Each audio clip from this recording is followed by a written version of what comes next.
Rama Manamohana Shyama Manamohananga Rama Manamohana Shyama Prema Suguna Rama Prema Suguna Rama Vaidehi Hridaya Sadarama Manamohananga Rama Manamohana Shyama Manamohananga Rama Manamohana Shyama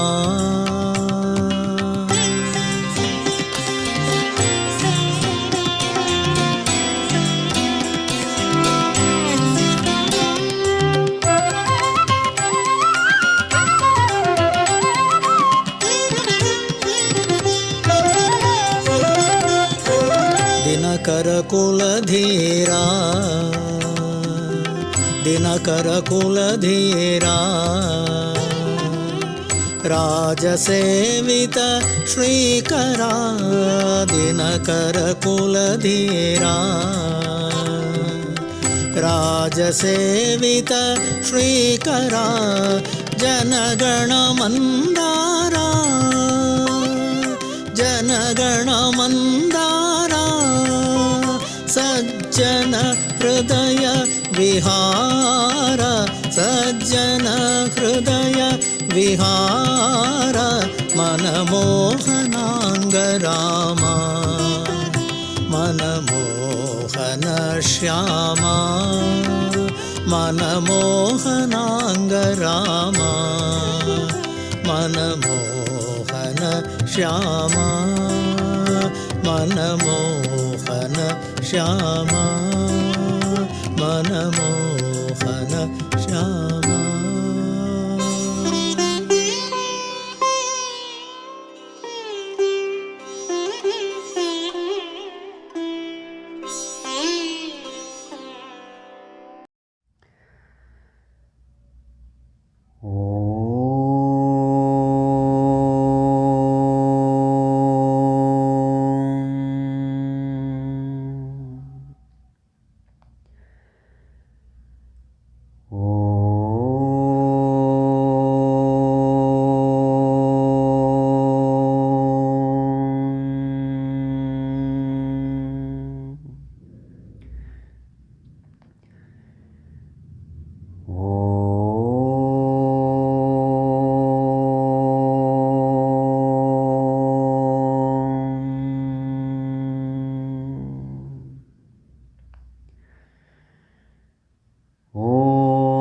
Sahana vavatu Sahano bhunaktu Sahaviryam karavavahai Tejasvinavadhitamastu ma vidvishavahai Om Shanti Shanti Shanti Om Namo Bhagavate Vaivasvataya Mrityave Brahma Vidyacharyaya Nachiketase Cha. Humble prostrations to one and all. So in the last class, we had seen the ultimate support for the world is this Purusha, the Supreme Self, which is there in all beings. Esha sarveshu bhuteshu gudha atma. So in all of us that Supreme Lord is there, who is the essence of this world, the ultimate reality upon which the whole world is existing. So this reality is there in all of us as the very aham in us, as the very I in us. But then why we don't experience it? We don't experience it because it is gudha, hidden. Why is it hidden? So here Bhagavan says, the qualification necessary to experience the Lord in His full glory, the qualification necessary is one has to be a seer of subtlety, sukshmadarshi. One must have that ability to see subtlety. One must become a sukshmadarshi, because this self is the subtlest of everything. That which is subtle, we must have equally subtle instrument to perceive it, to experience it. So therefore the qualification is, as it is said, drishyate tu agrya buddhya sukshmaya. So when we make our intellect sukshma, subtle, and agrya means single pointed, ekagra. So with such a single pointed subtle intellect, one is able to perceive this great reality. One is able to experience this self as aham brahma asmi. Now the question is how to make this buddhi subtle and single pointed.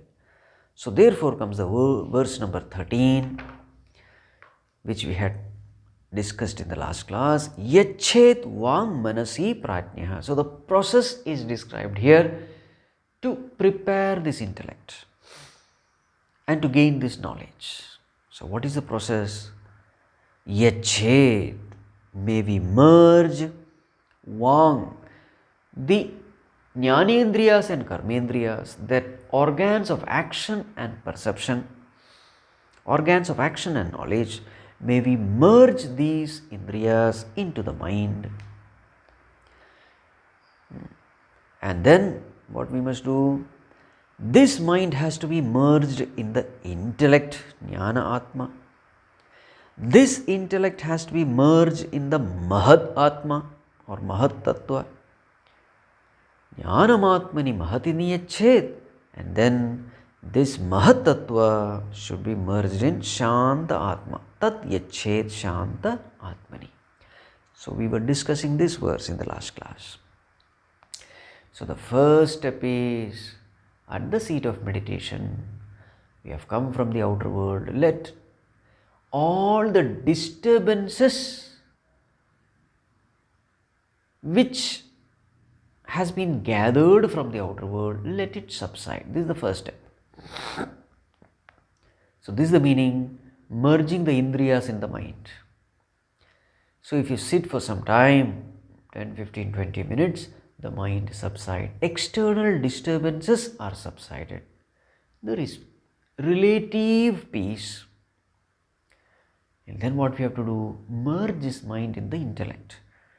Merging the mind in the intellect means persuading the mind to cooperate with the intellect. How can we persuade the mind? Mind has to be told that we are going towards a state which will give greater happiness. And mind will agree if that sadhaka is regular and sincere in his sadhana. If he has little bit of devotion, dispassion, knowledge, etc., that mind will cooperate, because the mind knows from its past experiences that every time when I was seated in meditation, every time this prayer, this meditation session has given me peace and happiness, a greater sense of fulfillment, a greater sense of joy, which I never got from the outer world. Mind knows it. So therefore, for a regular, sincere seeker, merging the mind with the intellect is not a problem. So mind plus intellect means I love meditation, I value meditation. So therefore, with such a cooperating mind and an educated intellect, then what is the next step? Merge this intellect, mind intellect, in Mahat Tattva. Now what does it mean? It means meditate on the Supreme Lord. Directly don't get into consciousness and all that. Meditate upon the Saguna Brahman or Ishta Devata, where you are trying to bring all noble emotions in the heart. Now mind plus intellect is also called as heart. So therefore now what we are trying to do? We are trying to bring all noble emotions in the heart so that this mind intellect equipment will become perfectly pure. So what do? We meditate upon that Supreme Lord, that omniscient, omnipotent, omnipresent Lord, that Lord who is a very support in us, that Lord who loves me so much, guides me every moment, is ever with me, is ever concerned about my welfare and well-being, has ever strengthened me, inspired me, consoled me in the times of need. So I have a very good relationship with that Lord. I always perform actions to please that Lord. I keep aside my likes and dislikes and I work to please the Lord. In this way, we have already developed a wonderful relationship with that Lord. So therefore, I experience His intimate presence in me. Such a relationship has already been developed with my constant sadhana. So this is the condition.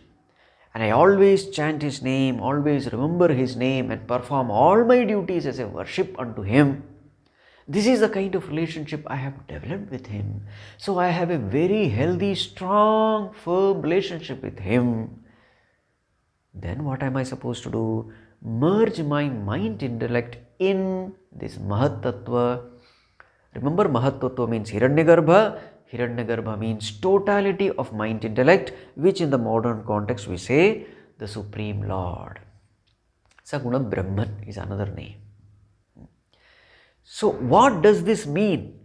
Merging mind intellect in Mahat Tattva. What it means is when you sit for meditation, enrich the heart with all noble emotions.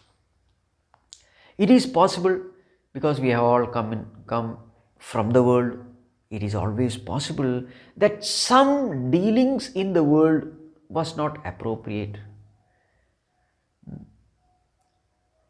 In some dealings of the world, maybe the mind intellect equipment has become impure, maybe through kama or krodha, anger, lust, greed, jealousy, hatred, revenge, superiority, inferiority complex. All these negativities are bound to come when we interact with the world, when we interact with the people. It is but natural. So at the seat of meditation, what should I do? I should overcome all these negativities. I must wash away all these negativities by holding on to God. Now this is called merging mind intellect with Mahat Tattva. Suppose there is egoistic feeling in me because of some success in the outer world. Then what should I do? I should puncture my ego and say, "Oh Lord, it is only by your grace that I could succeed." So then that ego is gone, mind has become pure. If there is some jealousy in me, then I must say, "Oh Lord, all these abilities that I see in people around me, they are all your abilities. So therefore, please get rid of this feeling of jealousy from my heart." So whenever you meditate upon the Lord, you will find that you are able to win over all negativities through right thinking. What is right thinking? Right thinking is we are all creation of the Lord. We are all children of the Lord. This is right thinking. So with the help of the Lord, we are able to win over all negativities. Superiority, inferiority complex is there. What should I do? So I should feel, yes, Bhagwan, every ability is yours. So if there is good thing in me, that is also yours. If there is good thing in others, some abilities are there, that is also yours. So then what happens is you are free from this different kinds of inferiority, superiority complex. So in this way, make the mind rid of, free from all the negativities by connecting ourselves to the Lord. So then slowly what happens? Such a mind-intellect equipment becomes a pure one, and such a mind-intellect which is bubbling with all noble virtues, full of devotion, full of surrender, full of love for God, single-pointed, such a mind-intellect equipment, we say it has merged with Mahatattva. Merged with Mahatattva means what? Now, the thinking of Mahatattva is the same as the thinking of our mind-intellect. Meaning, it is free from all kinds of blemishes. It is pure. No jealousy, no anger, no lust, no greed, no revenge. Not only that negativities are not there, there is only positive feeling towards everyone. So such a healthy mind, such a virtuous mind-intellect equipment is what we call that which is merged in Mahatattva. Now what will be the nature of that mind-intellect? The nature of the mind-intellect will be, it will be peaceful and pure. Then what we have to do? So it is said, Tad yachet shanta atmani. Now we are fit to take the final plunge in meditation, the final step in meditation. And what is that final step? The final step is witnessing. We are qualified to take this step because to the extent the mind-intellect is pure, to that extent witnessing becomes easy. To that extent, mind-intellect can be easily objectified. You can easily witness the mind-intellect and you can very clearly, intuitively feel the presence of a witness witnessing the mind-intellect. Now what has to be done? Shift your attention from this mind-intellect to this witnessing consciousness. Now this is called Yachet Shanta Atmani, merging mind-intellect or the Mahatattva, mind-intellect which has gained the quality of purity is called the one merged in Mahatattva. So this has to be merged in the Shanta Atma. What is Shanta Atma? It is the peaceful consciousness which is a witnessing consciousness. So what am I doing here? As Bhagavan Ramana Maharshi said, Manasam tu kim margane krite naiva manasam. You are inquiring into the nature of the self, the nature of the mind. Inquiring means witnessing. So what happens when you witness the mind? Anything that is witnessed dies down. The moment you witness the thoughts die down. When you identify with the thoughts multiply. When you disidentify with the thoughts, when you witness the thoughts die down. And what happens when all the thoughts die down? A thoughtless mind is a no mind.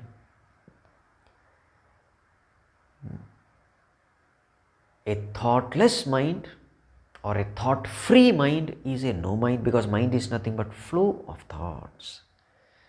So when you witness these thoughts, all the thoughts die down, then there is only pure consciousness left.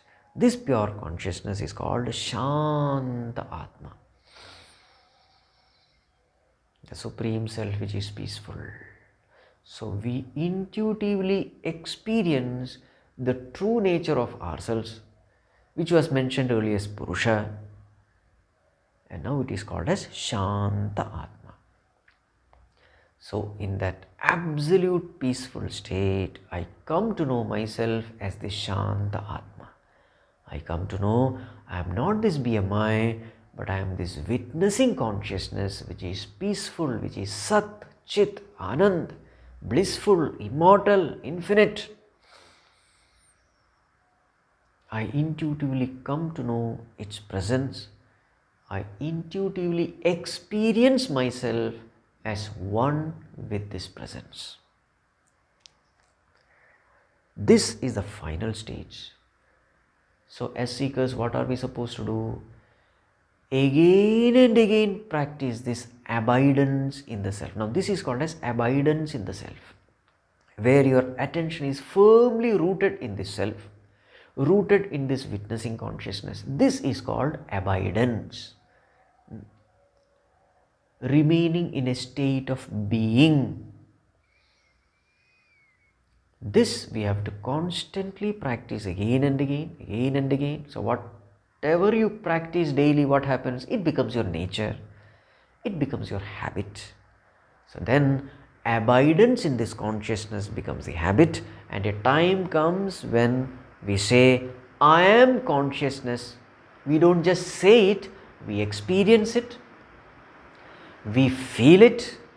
So just like today in our ignorance, we feel that I am a man, I am a woman. In the same way, deep down, this knowledge percolates that I am consciousness, I am witnessing consciousness. Then what happens to ego? Ego becomes like a shadow. You never give importance to the shadow, you give importance to the original thing, isn't it? In the same way, you come to know that this consciousness is the Atapa, and ego is only a shadow, chaya. So for such a person, ego is never a problem, because ego has been reduced to the status of a shadow. What is the problem with an ignorant person? For him, the ego is not a shadow, ego is the main thing, and according to him, consciousness doesn't even exist. So that's a very dangerous state. So here in this meditation, your meditation culminates in the abidance in consciousness. Firm abidance is the goal of every spiritual seeker. For this purpose, life must be dedicated to. So therefore, the next verse is a clarion call by Mother Shruti, saying that, oh dear child, dedicate your life for this noble goal for which you have taken this human body and you have come to this world. Don't waste your time. So next verse is a famous verse. So let us chant that verse, page number 177, verse number 14. Uttisthata Jagrata Prapya Varan Nibodhata Kshurasya Dhara Nishita Duratyaya Durgam Patastat Kavayo Vadanti. Uttisthata Jagrata Prapya Varan Nibodhata Kshurasya Dhara Nishita Duratyaya Durgam Pathastat Kavayo Vadanti. Yes. So it's a famous verse. Uttisthata, arise. Jagrata, awake. So Swami Vivekananda made it very famous. Arise, awake, stop not till the goal is achieved. So that arise, awake has come from this verse. So it is an Upanishadic term. Uttisthata, arise, get up. Jagrata, awake, be alert. Prapya Varan Nibodhata, approach Varan, the masters, the adorable ones, and gain this knowledge. Nibodhata, gain this knowledge.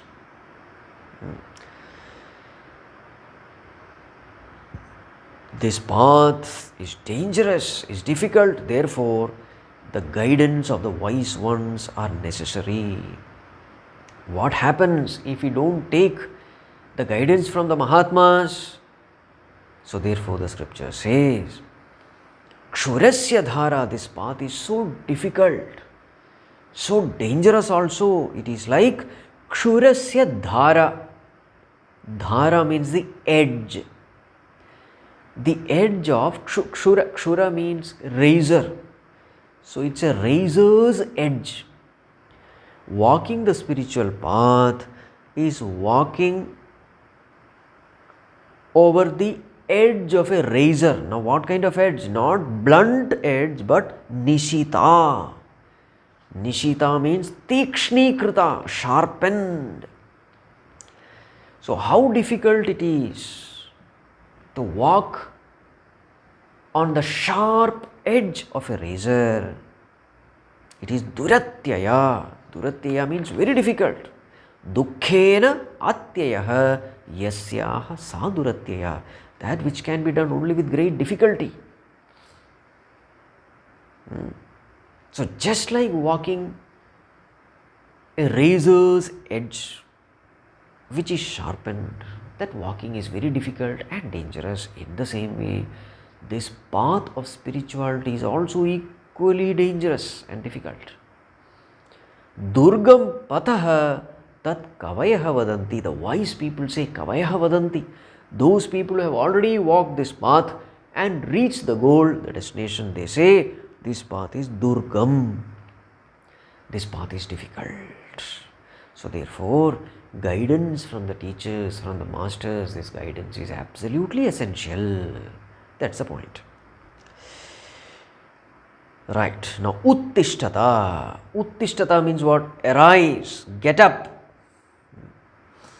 So here Bhagavan Shankaracharya says uttishtata means anadi avidya prasupta he jantavaha atmajnanabhimukha bhavata. O beings, he jantavaha, what is your condition now? Anadi avidya prasupta, you are all sleeping. Sleeping.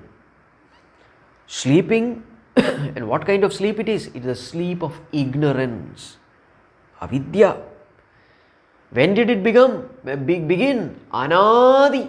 From the beginningless time, we have been sleeping in ignorance. It is a sleep of ignorance.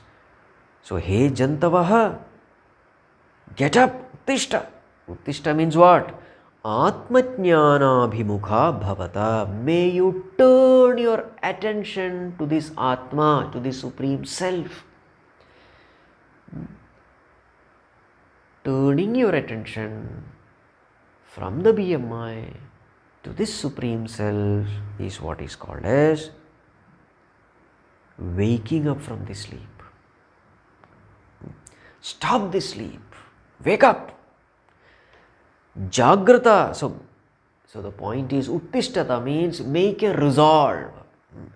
Realize that we are sleeping and make a resolve to get up. And Jagrata means put forth effort to reach this self. So what is Jagrata? Ajnana nidrayaha ghora rupayaha sarva anartha bija bhutayaha kshayam kuruta. O beings, this sleep, this ajnana nidra, this sleep of ignorance, it is terrible. Ghora rupa. Why is it terrible? Because sarva anartha bija bhutayaha. Because it is the bija, the seed of sarva anartha, all calamities. The seed of all calamities is the sleep of ignorance. So don't sleep. Get up. Put forth effort. Now, this ignorance is compared with sleep. Now, why is this ignorance compared with sleep? So, in sleep, what happens? We enter into a dream world, and then we consider that dream world as a real world, and the dream body is considered as a real body. We totally forget about the waking body. The dream space becomes real, Dream happenings become real. Dream relationships become real. Isn't it? Dream possessions become real. And the waking possessions, waking world, everything becomes unreal. So what happens is, in sleep, the real becomes unreal and the unreal becomes real. So this is the point we have to keep in mind here. This is what happens in sleep. The real becomes unreal and the unreal becomes real. In the same way, the scriptures say the same thing has happened to us now. According to the scriptures, this waking world is actually an unreal world. Our real world is a world of consciousness, is a world of Purusha, is a world of Shanta Atma. That is our real world. This is what the scriptures are trying to say. Now we are all dreaming.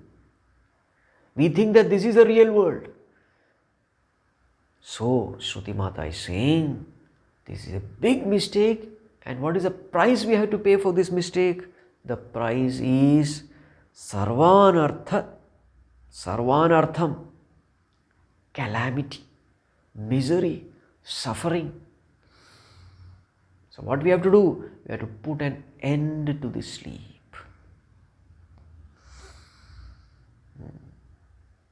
Just imagine, suppose the charioteer who is supposed to take the chariot to the destination, suppose the charioteer sleeps off in the chariot and starts thinking that chariot itself is the destination. Suppose the charioteer sleeps off and feels that chariot itself is the destination, then what will happen? The chariot will remain where it was, isn't it? No movement then becomes possible. It never goes towards the destination because the charioteer thinks he has already reached the destination and now he is taking rest. Now we are not talking of some chariot and some charioteer, we are talking of ourselves. What is our condition now? We find ourselves in this body and we think that this body itself is the destination. So therefore we try to fatten this body. We try to increase the lifespan of this body. We try to give name, fame, etc. for this body. We try to settle in this body. Now, this is called considering this body as the destination. Now just imagine the way we live our life. Initial days are gone for studies. Then we go for a job. Money starts coming. Big house, big car, marriage, children, grandchildren. What is this?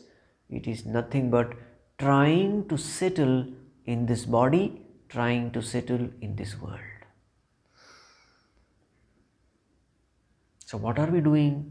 According to Shruti Mātā, we are sleeping. The sleep is continuing. Nobody wants to exit this world. One old lady was telling, Swamiji, I have no time for satsang because I am busy with my great grandchildren. Swamiji, bless me that I live longer so that with my own eyes I can see the marriage of my great grandchildren. Now see this. Now this is called settling in this body, settling in this world, thinking that this alone is real. So what are we all doing now? We are all in deep sleep, firmly believing that this world alone is real and there is no other world. So therefore, this instruction, Uttishtata, Jagrata, get up. You have not come here to sleep. You have not come here to settle. You have come here to work hard and reach the destination by intelligent traveling in this physical body. Make use of this human body. This is the message. Now, these two terms are very interesting. Uttishtata means get up. Jagrata means be awake. Now, normally what happens in our life? First, we are awake and then we get up, isn't it? First, what happens is we become awake, we are awake and then we get up. But here the order is reverse. It is said get up and then be alert, then wake up. Is it possible to get up and then wake up? Now, there are some rare chances that such a possibility exists. You get up and then wake up. What is that possibility? Let's assume here is a child who is sleeping. He has to go to school. He has to get ready. He has to brush his teeth, take bath, dress up, have breakfast, and before the school bus comes, he has to get himself ready. But now the child is sleeping. So what will the mother do? From the kitchen, mother will keep shouting, "Beta, get up, get up, get up, time is up. Before the bus comes, we should be ready." Poor mother, she is shouting from the kitchen once, twice, thrice. And when she sees that this child is not getting up, what will the mother do? She will keep aside everything, go straight to that bedroom where the fellow is sleeping. Then what will she do? She will lift the fellow and make him sit down. Now this is called uttishtata. What will the mother do? Mother lifts the fellow and makes him sit down. Now what is his condition? He has got up, he is sitting, but still he is sleeping, isn't it? So then the mother shakes him and wakes him up. Jagrata. Wake up. So the fellow sits and then wakes. Isn't it? Then the mother takes him straight to the bathroom, splashes some water on his face, and slowly he wakes up fully, makes him aware of the urgency. The time is less, the bus will come and they will not wait for you, and then everything will go for a toss. So quick, quick, quick, quick. And slowly the engine of that fellow starts, and slowly, slowly, slowly he becomes active, isn't it? So in the same way, just like that mother who wakes up the child, and what is the purpose? The purpose is only one thing. Intention is one, with a lot of love and lot of concern. Thinking about the welfare of her child, she does all this. So in the same way, Bhagavan Shankaracharya says, Nahi upekshitavyam iti shrutihi anukampaya aha matravat.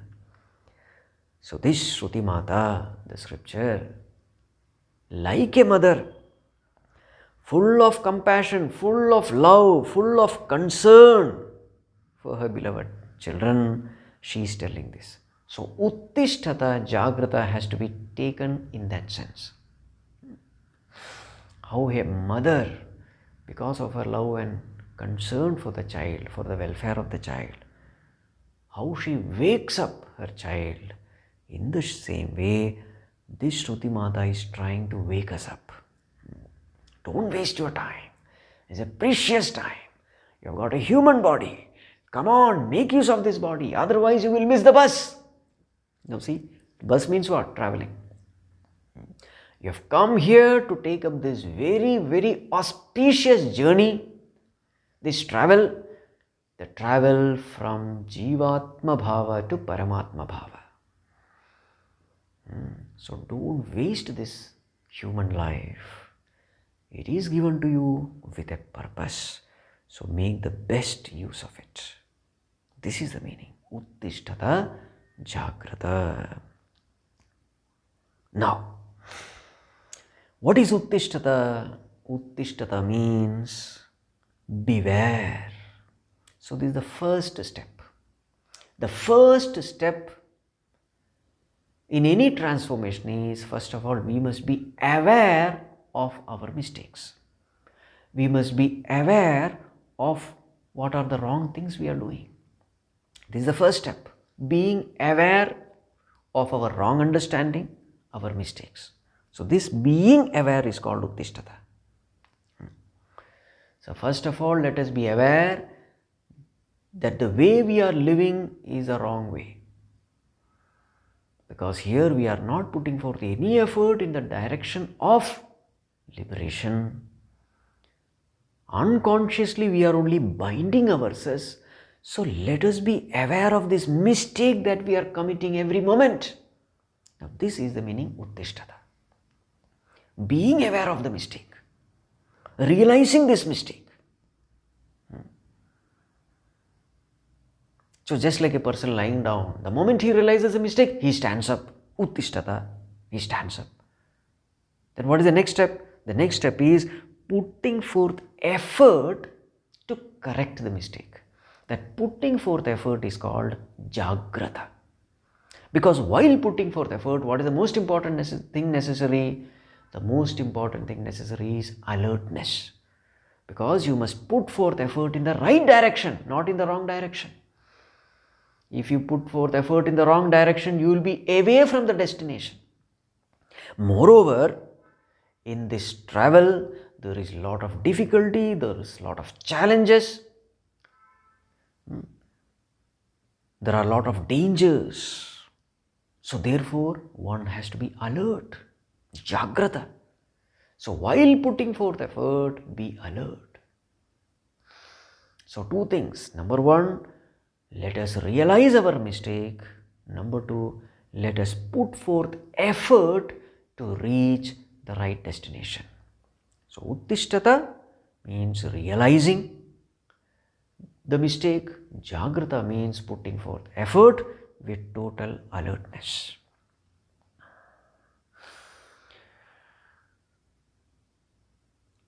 Now, once you have decided to walk the path of spirituality, what is the most important thing necessary?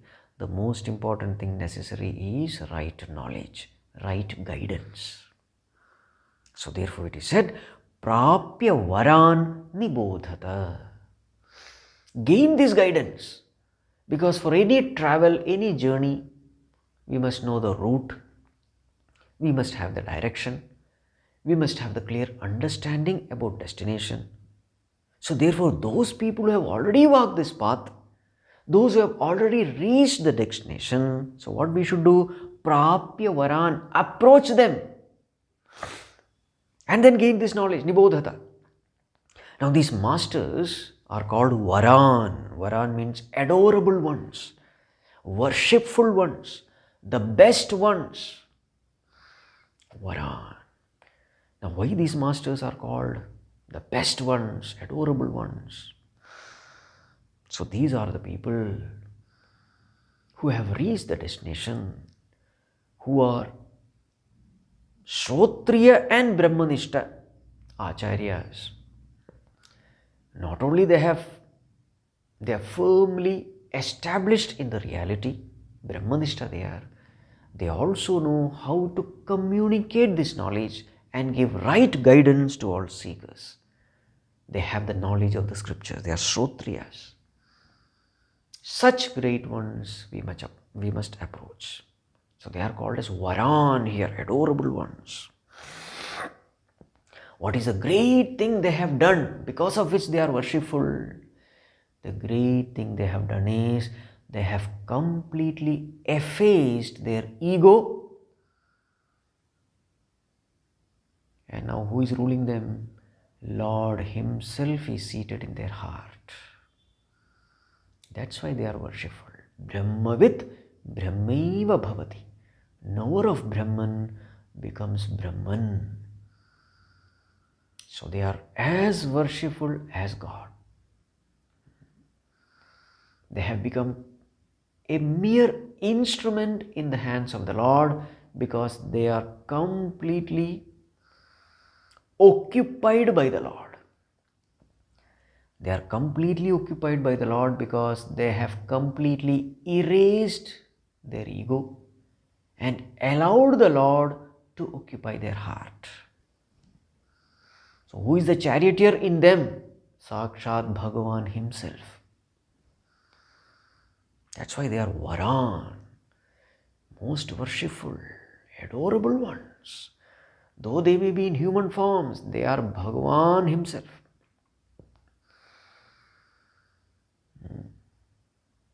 That egoistic entity is totally dead in them. They are being operated by the Lord. They are ever connected with the Lord. So give them the respect as though Lord himself is there in that human form. Varan. And such people, how do they live their life? Their life is so auspicious. They take minimum from the society and give maximum. Their living is auspicious living. A living meant for the welfare of others, for the service of everyone. So therefore they are Varan. See that beautiful term, Varan. The best ones, adorable ones, worshipful ones. So what we should do? When we take up this journey, we must approach them. The same thing is mentioned in Bhagavad Gita also. Tadvidhi pranipatena pariprasnena sevaya upadekshanti te jnanam jnaninaha tattvadarshinaha. Know this great knowledge, tadvidhi pranipatena, fall at their feet, pariprasnena, ask questions, sevaya, serve them, win their love and affection through your service. Then gain this knowledge. So those people, they will definitely guide you because they have this knowledge. They are the ones who have already reached. So the same thing is mentioned here. Prapya varan nibodhata. Now suppose a person says, I don't think I need a guru. In this world, when internet is there, we can ask anything to this Google guru. You type anything in Google and that Google will tell us. When Google guru is available, why should I go to such outer gurus, physical gurus? And moreover, I have studied Sanskrit, I have studied English, I am an educated person, intelligent person, I have double PhD also, with such high intelligence. And when all these books are available, why should I need a guru? So therefore the next line comes, Kshurasya dhara. This path is very, very difficult and dangerous. So therefore guidance of a living master is necessary.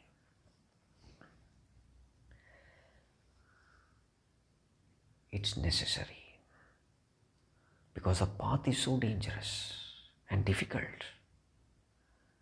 What is the difficulty? So in order to show the difficulty and danger of this path, this simile is given.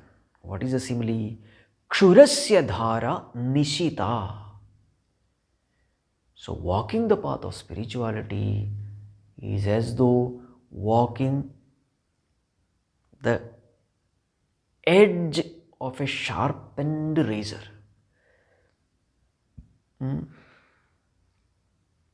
Not a blunt razor, but a sharpened one. So how difficult and dangerous it will be. It is duratyaya, isn't it? In the same way, this path is also equally dangerous and difficult. Durgam pathaha, this path is durgam. Difficult to attain, difficult to walk. Now, naturally a question may come, why is this path difficult? This path is difficult because Bhagavan Shankaracharya says, Nyayasya atisukshmatvat vishayasya jnanamargasya dussampadyatvam vadanti iti abhipraya. Means this path is so subtle.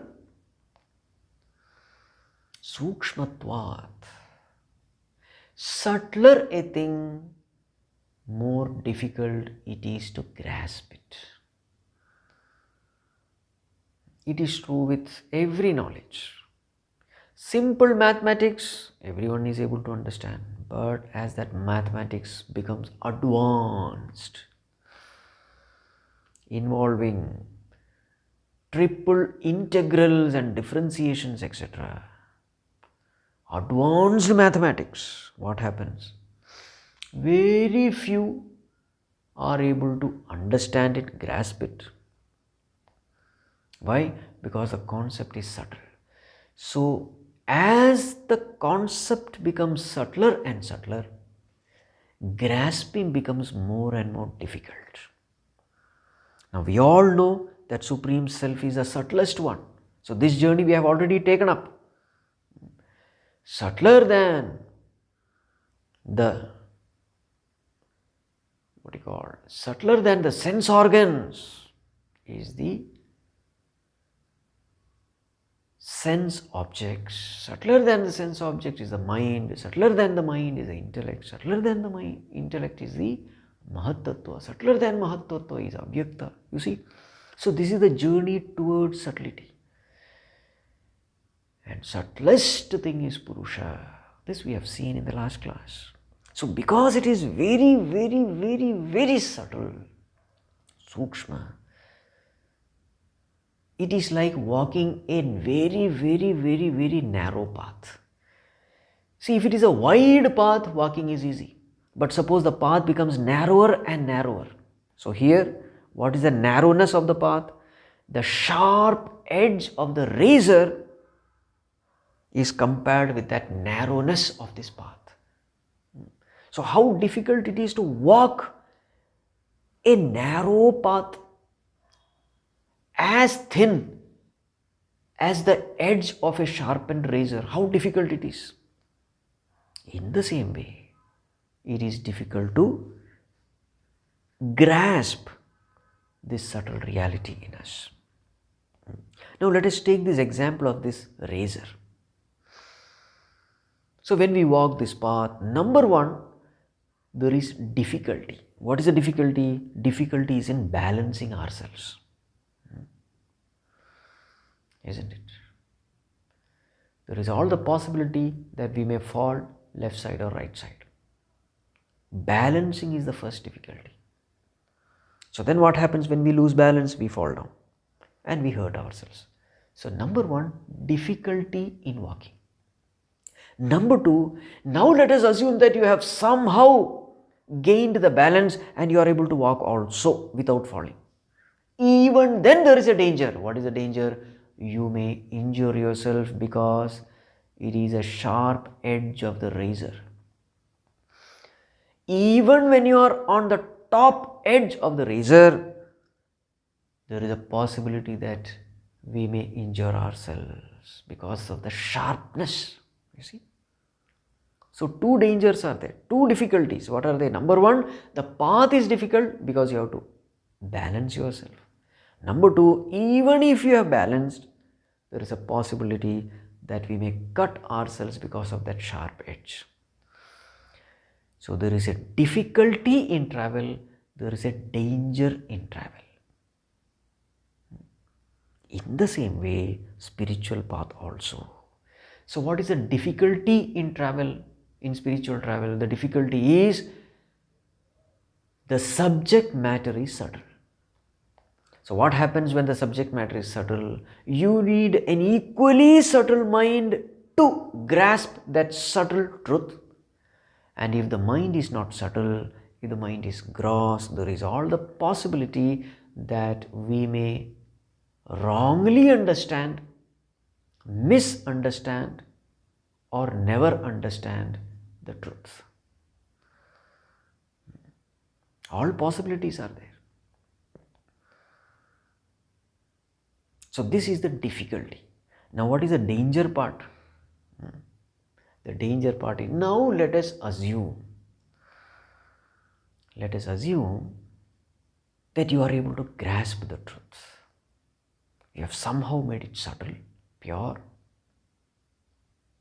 And with that pure mind intellect, you are able to grasp it also. And you see the progress also in spirituality. You clearly see the progress in yourself.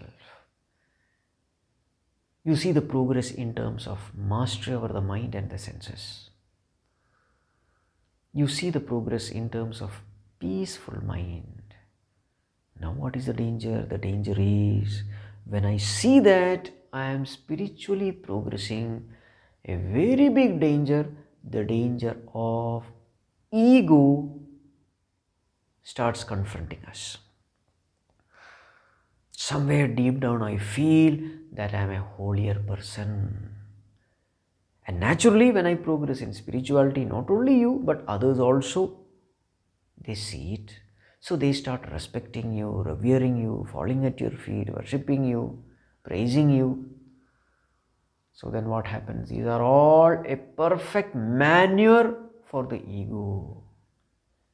So there is all the possibility that as I am evolving in spirituality, ego becomes stronger and stronger in me without my knowledge, in some deep, unseen corner of my heart. So what is happening? Ego is growing. Now what is ego's growth? Ego's growth is not spiritual evolution. Ego's growth is spiritual devolution. Now this is the danger.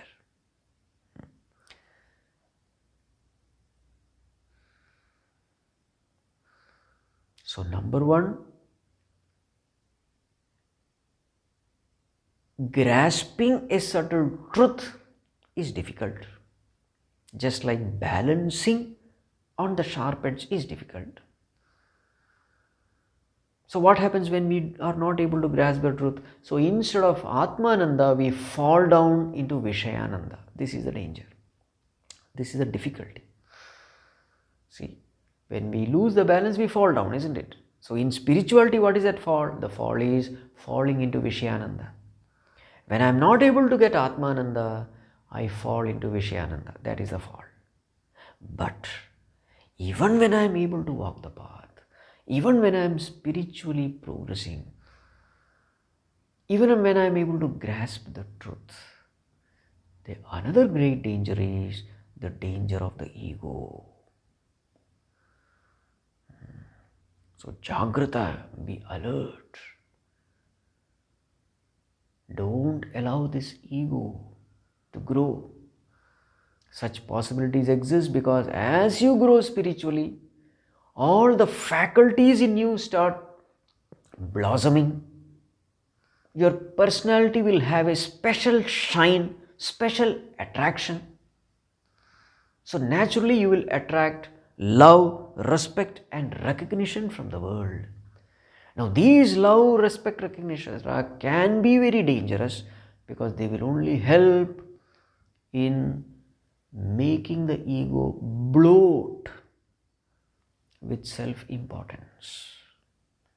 Beware. It is like cutting your leg while walking on the razor's edge. Dangerous. Spiritual progress means effacement of the ego. But what is happening now? Strengthening of the ego is happening. So beware. So that is why walking this path is said to be difficult and dangerous. Durgam patha. Because the nature of the ego is like that. The moment we succeed, whether it is material success or spiritual success, it doesn't matter. The moment we start succeeding, the moment we get name, fame, etc., immediately the ego raises its hood to lay claim for all the great achievements. This is a natural trait of the ego. Without our notice, it comes. So unless we are alert and aware, this danger can happen.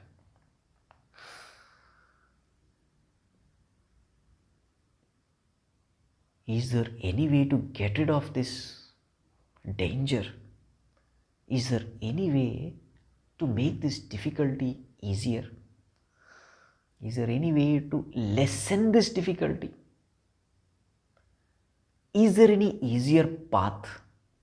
So therefore, all the devotional texts, they unanimously say the path of devotion is the easiest path. Why is it easiest? Because devotion is such a wonderful emotion. It never allows your ego to raise its hood.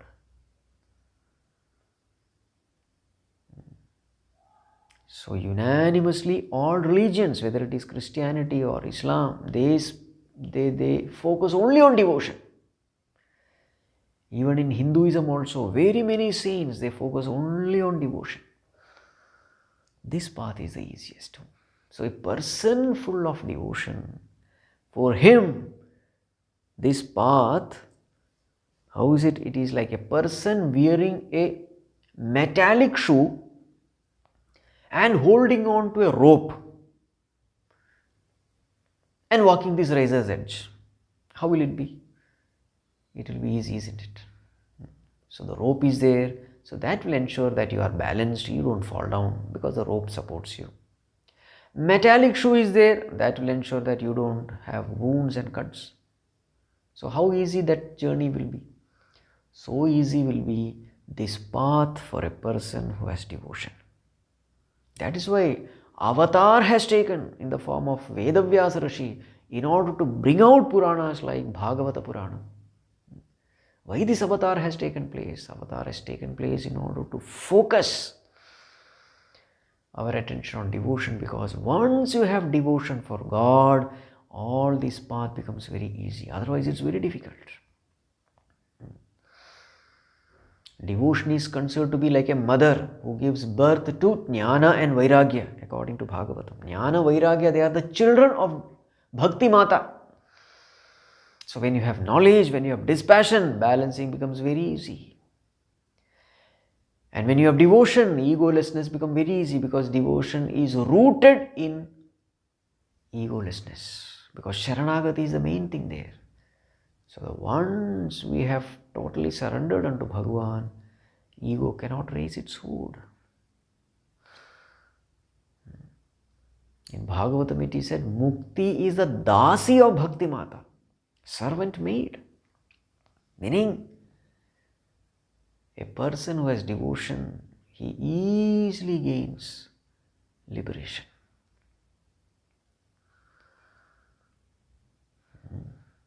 So this is the experience of all Mahatmas. So let us develop devotion in our hearts. Then this path becomes easy. It will not be difficult. So therefore, approach the masters, gain the guidance, and then walk this path. There is no choice. So now Shruti Mātā says why this journey is difficult. The journey is difficult because it is subtle.